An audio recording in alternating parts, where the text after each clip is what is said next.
설교를 준비하면서 이스라엘 백성들이 굉장히 번거로웠겠다라는 생각을 했어요. 근데 이거를 좀 다르게 한번 생각해 보면은 하나님께서 이 부정한 죄를 얼마나 멀리 하시는지를 분명히 가르쳐 주고자 하셨구나. 감동적인 것은 예수님께서 그에게 깨끗함을 받으라 라고 이야기하시면서 하셨던 게 나도 너가 깨끗해지기를 원해 라고 말씀하셨어요. 수요일에 수분 충전. 여러분 추운 날씨에 잘 지내고 계셨는지요? 이번 주에도 어김없이 주일 설교를 다시 한번 리마인드하고 또 적용하기 원하는 시간, 수분을 충전하는 시간을 가져보겠습니다.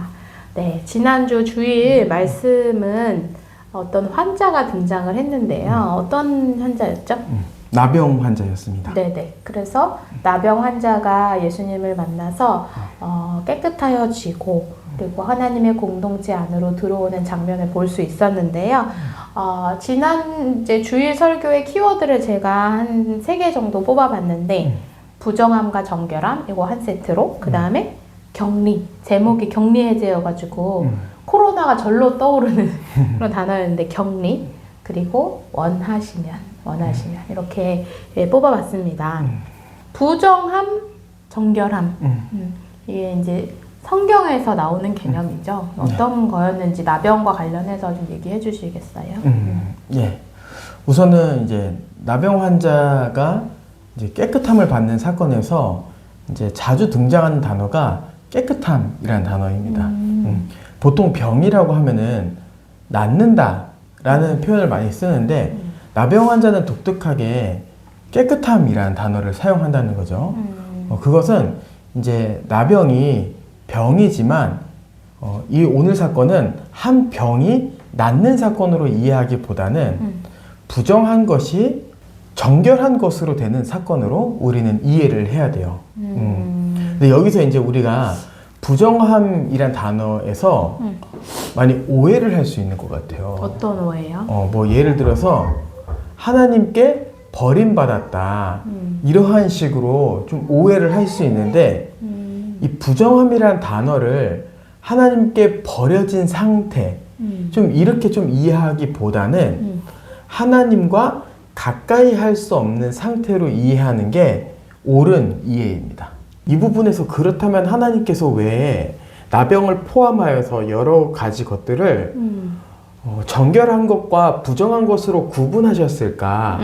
라고 했을 때 이것은 이제 거룩하신 하나님께서 부정한 죄와는 함께 할 수 없는 분이라는 것을 가르쳐 주기 위한 목적에서 정결한 것과 부정한 것을 구분하셨다. 이렇게 좀 이해하는 게 오해가 없겠다라는 생각이 듭니다. 저희는 지금 신약시대에 살고 있기 때문에 그 율법을 그대로 지키진 않잖아요. 그렇죠. 근데 사실 이제 이것을 알려주시기 위해서 이스라엘 백성에게 주신 율법인데 네.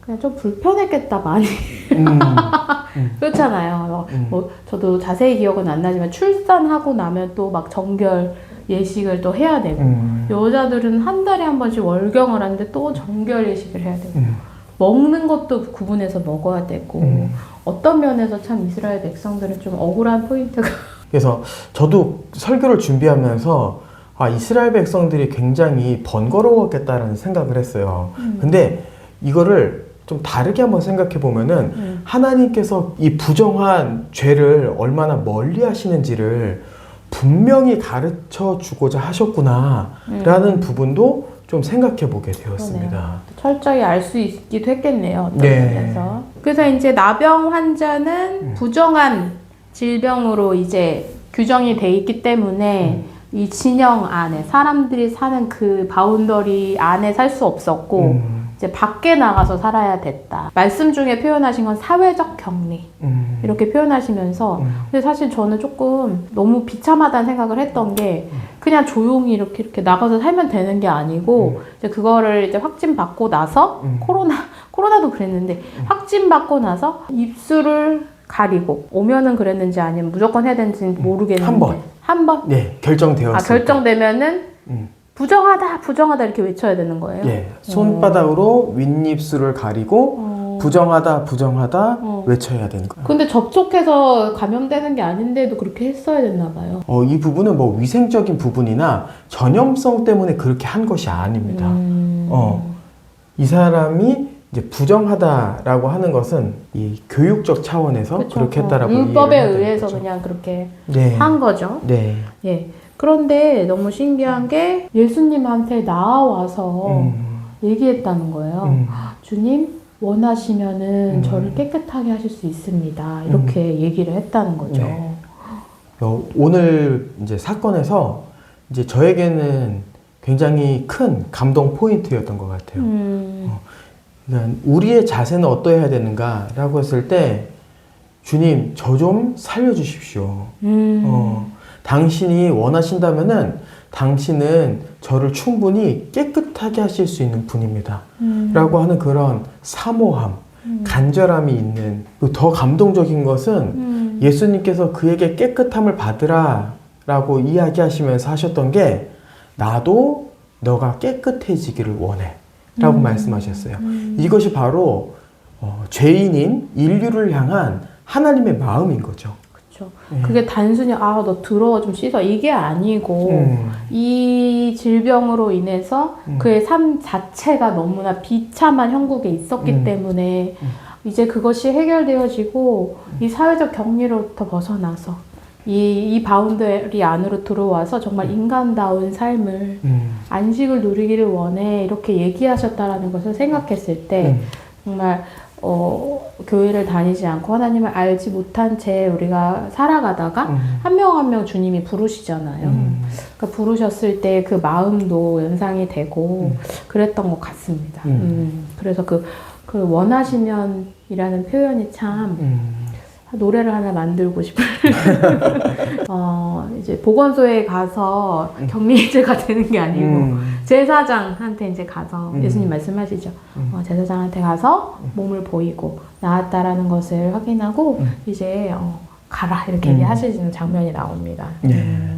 격리 해제 이 본문에서 격리 해제의 의미를 어떻게 생각하고 적용하면 좋을까요?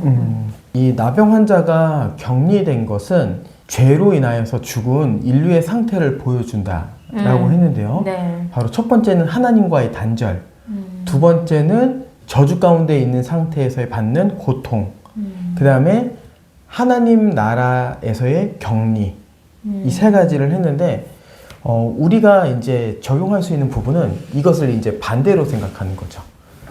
대제사장이신 예수 그리스도를 통하여서 우리는 하나님과의 관계가 회복되었고 그다음에 고통에서 벗어나게 되었고 하나님 나라에 다시 참여하게 되었는데 하나님과 더욱더 깊이 교제하는 자로 살아가길 원한다.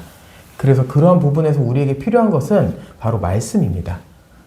말씀을 통해서 우리는 하나님과 교제할 수 있고요.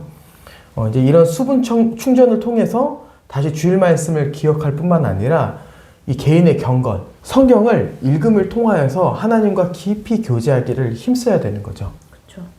하나님을 알아가는 것도 말씀을 통해서 하는 거지만 믿음 이후에도 계속해서 말씀을 통해서 하나님과 교제하는 게 되게 중요한 것 같아요. 말씀을 듣거나 연구하거나 이런 것들을 통해서 이제 깨닫게 하시고 받아들이게 하시는 그런 일반적인 과정을 통해서 우리와 교제하신다는 생각이 드는 것 같아요. 네. 그리고 이게 이제 사회로 들어가는 거잖아요. 나병 환자가.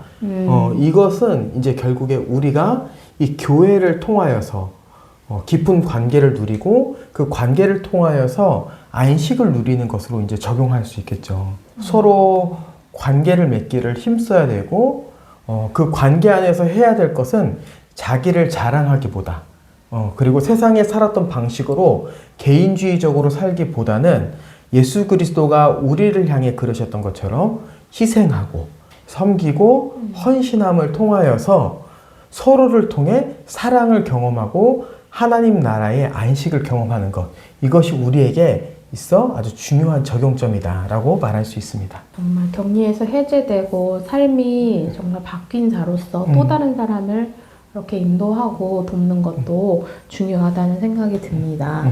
또 남은 또 목금토 3일 동안도 또 이렇게 이웃을 사랑하고 또 하나님을 사랑하는 우리 모든 성도님들이 되시기를 축복합니다. 예. 다음 주에 만나요. 안녕. 안녕. 감기 조심하세요.